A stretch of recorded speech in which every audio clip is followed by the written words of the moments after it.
Hello friends. जो John के बेटे और उसके साथियों को लेकर गई थी लेकिन कभी वापस नहीं आई। कहानी शुरू करने से पहले अगर आपको हमारा चैनल पसंद आ रहा है तो प्लीज़ इसे सब्सक्राइब कीजिए। 1979 की एक खुशनुमा सुबह पीटर हेंचेट, बेंजामिन काल्मा, रॉल्फ मलेकिनी, स्कॉट मुरन और पैट्रिक वाइसनर 5 मजे हुए मछुआरों ने समुद्र में सैर करने का फैसला किया।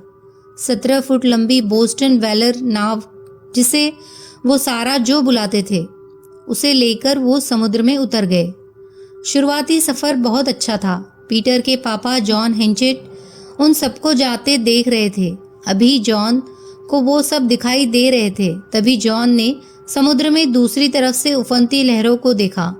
वो अपने बेटे और उसके साथियों को आवाज़ लगाना चाहता था, लेकिन तब तक वो सब आंखों से ओझल हो चुके थे। धीरे धीरे बारिश होने लगी और समुद्र में लहरें और ऊंचे उठने लगी। जॉन का दिल किसी अनहोनी की आशंका से बैठा जा रहा था। उसने उसी वक्त समुद्र में जाने का फैसला किया, लेकिन उसके साथियों ने इतने भयानक तूफान में उसे जाने नहीं दिया।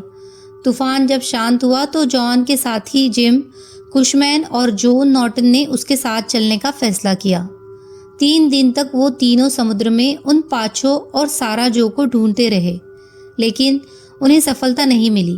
थक हार कर वो वापस चले गए। इस घटना के 10 साल बाद जॉन नॉर्टन, जो एक समुद्री जीव वैज्ञानिक भी था, उसे अपनी यात्रा के दौरान मार्शल आइलैंड के एक हिस्से ताओंगी में एक छोटी नाव मिली जो 17 फीट लंबी थी। वो उसे सारा जो जैसी लगी। उसने अपने दोस्त जॉन हेंचेट को खबर की।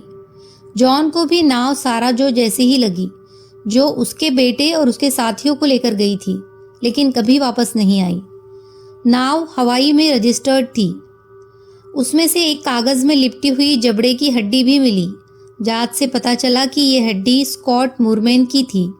चाइना में इस तरह के पेपर में हड्डी को लपेटना अगले जन्म में अच्छे शरीर को मिलने का सूचक है, लेकिन ये पता नहीं चला कि स्कॉट के जबड़े की हड्डी चाइनीज पेपर में कैसे आई। जॉन ध्यान से नाविक को देख रहा था और सोच रहा था कि सरकारी सर्वे का कहना था कि ये नाव 6 साल पहले ही यहाँ आई है, और फिर उससे पहले ये नाव कहाँ थी और अचानक यहाँ कैसे पहुँच गई। और नाव में स्कॉट मुरमैन की पेपर में लिपटी जबड़े की हड्डी कहाँ से आई, और क्या 5 लड़कों में से कोई जिंदा हो सकता है? ये ऐसे प्रश्न थे जिनका जवाब ढूंढना अभी बाकी था।